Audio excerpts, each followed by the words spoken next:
Big brother Iran চলে এসেছে দৃশ্যপটে। প্রতিরোধ অক্ষের অন্যতম প্রধান শক্তি হিজবুল্লাহ ইরান সেনাদের বিপক্ষে সম্মুখ সমরে। কিন্তু ফিলিস্তিনের আল কাসাম ব্রিগেড কি দৃশ্যপট থেকে হারিয়ে গেছে? গাজা যুদ্ধের পরিস্থিতি কোন দিকে মোড় নিয়েছে? এটি গাজা উপত্যকার দৃশ্য, যেখানে দেখা যাচ্ছে হামাজের হামলায় উড়ে গেছে ইসরায়েলি ট্যাঙ্ক। ইরান ও হিজবুল্লাহ শক্তি অনুপ্রাণিত করেছে হামাজকেও। ওরাও নিজেদের সর্বশক্তি এক করে ইসরায়েল সেনার ওপর ঝাঁপিয়ে পড়েছে।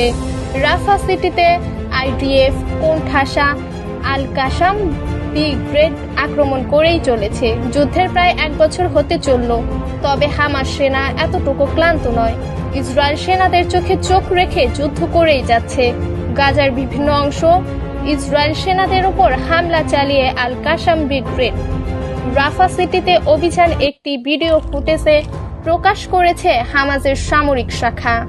যোদ্ধারা রাফা সিটির আলতানুরে একটি ইসরায়েল ট্যাঙ্কে উড়িয়ে দিয়েছে। ভিডিওতে দেখা যায় আল কাসাম যোদ্ধারা মংস্টাসেলে আঘাতে 2টি ট্যাঙ্কের টার্গেট করে ইসরায়েল সেনারা বেরিয়ে আসতেই প্রথম ট্যাঙ্কটিতে হামলা করা হয়।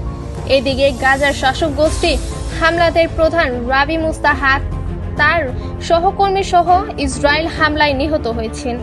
3 মাস আগে চালানো এক অভিযানে মুস্তাহা এবং হামাসের রাজনৈতিক নিরাপত্তা প্রধান সামি আল সিরাজ এবং কমান্ডার সামি দেহের মৃত্যু ঘটে। ইসরায়েল সেনাদের দাবি, মুস্তাহা হামাসের নেতৃত্বে গুরুত্বপূর্ণ ভূমিকা রাখতেন, বিশেষ করে যোদ্ধাদের মোতায়েনের সিদ্ধান্ত। আইডিএফ দাবি করেছেন হামাস যোদ্ধাদের মনোবল অটুট রাখতে এতদিন হামাস এই তথ্য গোপন রেখেছিল। 7 অক্টোবর হামাসের একটি হামলায় ইসরায়েলের হাজার হাজার মানুষ নিহত ও জিম্মি হয়েছিল, যার প্রতিশোধ নিতে ইসরায়েল গাজায় অবিরাম বিমান হামলা চালাচ্ছে। 1 বছরে নিহত সংখ্যা দাঁড়িয়েছে 41,000-এরও বেশি। যুদ্ধের শুরুতে ইসরায়েল জানিয়েছিল গাজা থেকে হামাসকে তারা পুরোপুরি নির্মূল করে দেবে, তবে এখন পর্যন্ত দখলদার ইসরায়েল তাদের লক্ষ্য অর্জন করতে পারেনি। এ পরিস্থিতিতে প্রশ্ন উঠেছে, হামাসের শীর্ষ নেতার হুমকি সংঘাতের সমাপ্তি আনবে নাকি নতুন সংঘাতের সূচনা করবে? হামাসের নেতৃত্বে এই শূন্যতাধিক নতুন সংকটের সৃষ্টি করবে।